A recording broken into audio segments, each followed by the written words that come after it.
Hey guys, and welcome back to another Axis and Allies War at Sea ship comparison. And today we'll be looking at the 4 ships that Wizard of the Coast made of the Fletcher class: the USS Taylor, the USS Hull, the USS Kidd, and the USS Fletcher herself.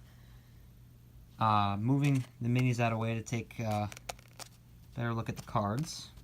I'm going to start with the USS Taylor. She's 9 points. The year is 1942 rating for her.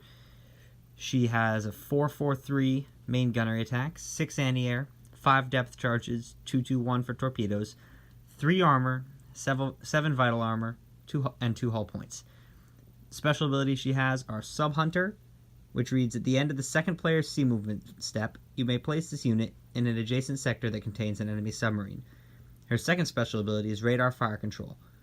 While undamaged, this unit rolls 1 extra attack die while making main gunnery attacks. Moving forward, we have the USS Hull. She is also 9 points. However, her year rating is 1943. She has the same guns, anti-air, depth charges, torpedoes, armor, vital armor, and hull points as the USS Taylor. Her special abilities are quite different, though. She has Chased the Salvos, which reads, whenever an enemy battleship makes a main gunnery attack against this unit, roll a die. On a 5 or higher, this unit takes no damage from that attack. She also has Lay Smokescreen, which reads, instead of attacking during your surface attack phase, this unit can make a local smokescreen.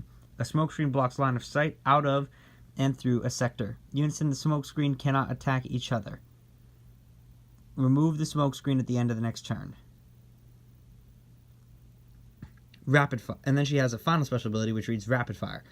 Once per game, before you roll this unit's main gunnery attack against an enemy ship, you can declare you're using Rapid Fire. If you do, roll 2 extra dice against that ship.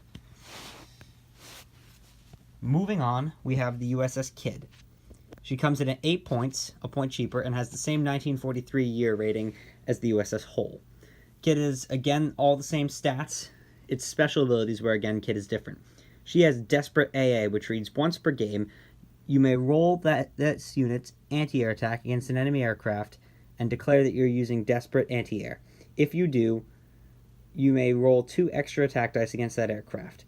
This is a very huge special ability because it takes the already pretty good for a destroyer anti-air of 6, and that boosts it to 8, which is pretty much average for most American carriers, and that's what you'll get with an Atlanta or San Diego in the sector. So this makes this unit quite good for late war escorting of pretty much anything. Now granted, it's once per game, but it's still a very good special ability.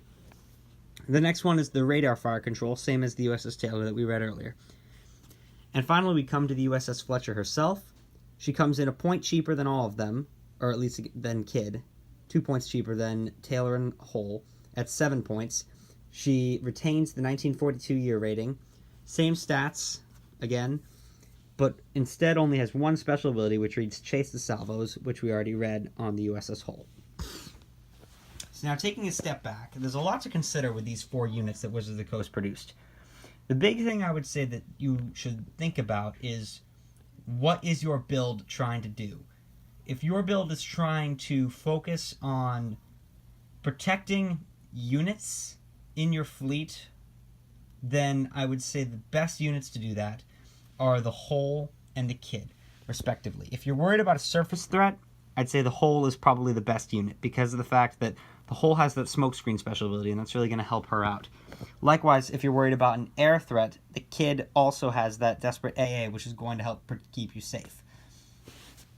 The Taylor and the Fletcher, in my opinion, are more offensive-based destroyers, while the Hull and the Kidd are more defense-based destroyers. The Taylor with Sub Hunter and Radar Fire Control makes her a very aggressive fighting unit designed to get in close and do damage and use that ability to get there. The Fletcher has Chase the Salvos, which is going to help her make torpedo runs, hopefully, against enemy battleships. Oh, I just realized I forgot to mention the Fletcher does have one key stat difference than all these other units. She doesn't have a single torpedo die at range 2, which the other 3 units do, and this is actually pretty critical.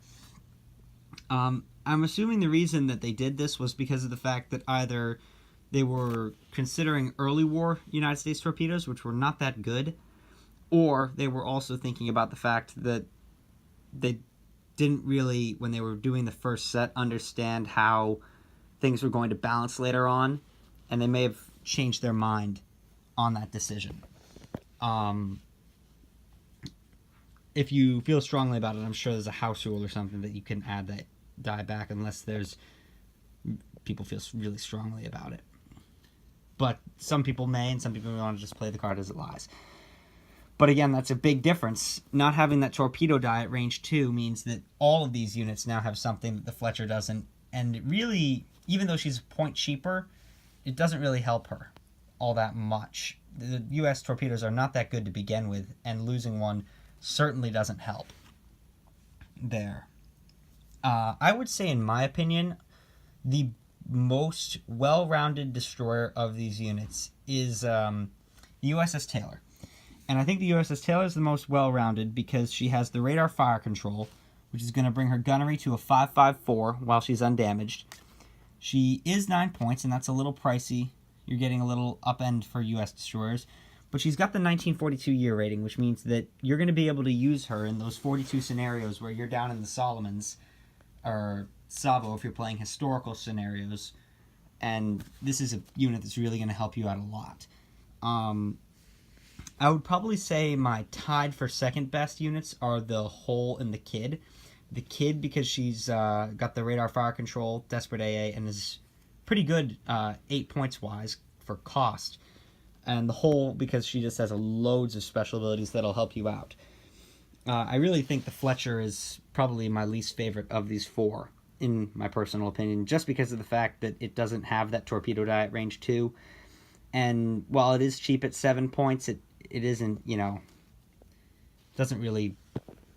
If you compare the Fletcher and then you compare the Hole, for 2 points more, you get rapid fire and lay a smoke screen, and you get that torpedo die out at range 2. And to me, that's worth a little bit more than 2 points. I feel like maybe if you want to keep not having that torpedo die, I would have brought this unit down to 6 points, but maybe that's a little too cheap. Probably is. But at least this unit should have kept its range 2 die. But again, this was the first of any Fletcher class destroyer to be produced, and early war USN torpedoes weren't that good. So there may be some logic behind that. But anyways, that is my analysis on the 4 USS Fletchers. Let me know what you guys think, and I'll catch you guys next time.